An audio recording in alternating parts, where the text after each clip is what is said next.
Reino Unido confirma medidas defensivas após ataques de mísseis iranianos. Yesterday, I spoke to you about the situation in the Gulf and explained that the United Kingdom was not involved in the strikes on Iran. That remains the case. Over the last 2 days, Iran has launched sustained attacks across the region at countries who did not attack them. They've hit airports and hotels where British citizens are staying. This is clearly a dangerous situation. We have at least 200,000 British citizens in the region, residents, families on holiday, and those in transit. I ask all our people in the region to please register your presence and follow Foreign Office travel advice. I know this is a deeply worrying time, and we will continue to do all we can to support you. Our armed forces, who are located across the region, are also being put at risk by Iran's actions.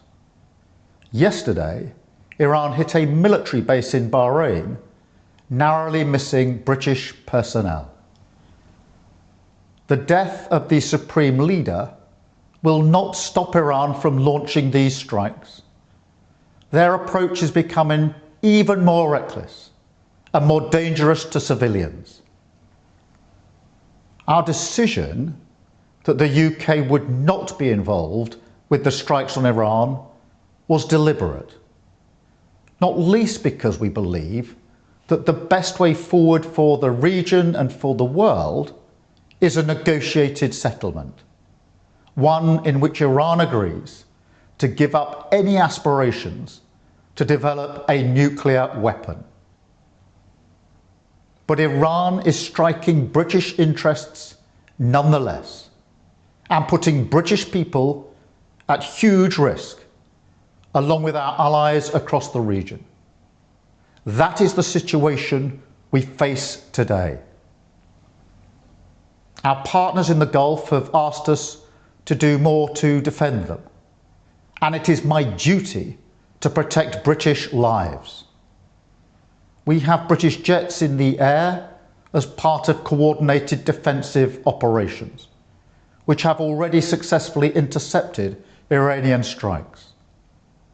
But the only way to stop the threat is to destroy the missiles at source, in their storage depots or the launchers which are used to fire the missiles. The United States has requested permission to use British bases for that specific and limited defensive purpose. We have taken the decision to accept this request, to prevent Iran firing missiles across the region, killing innocent civilians, putting British lives at risk, and hitting countries that have not been involved. The basis of our decision is the collective self-defence of long-standing friends and allies and protecting British lives.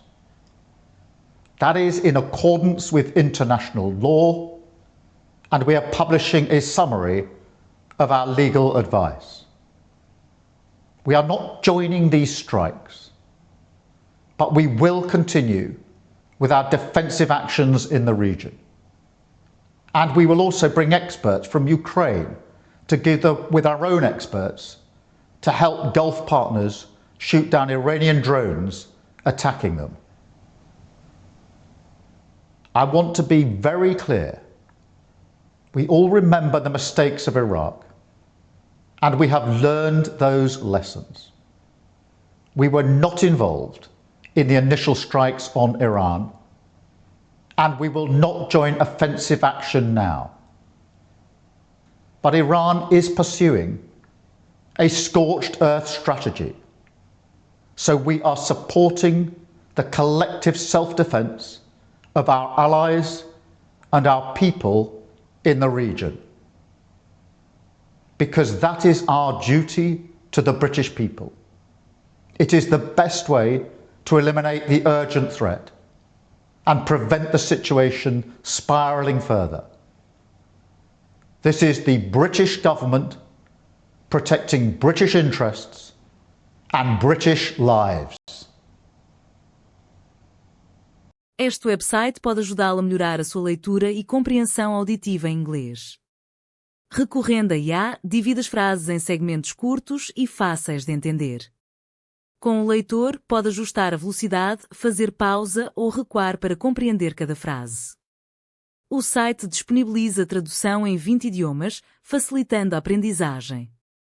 Basta escrever engnest.com no seu navegador e experimentar.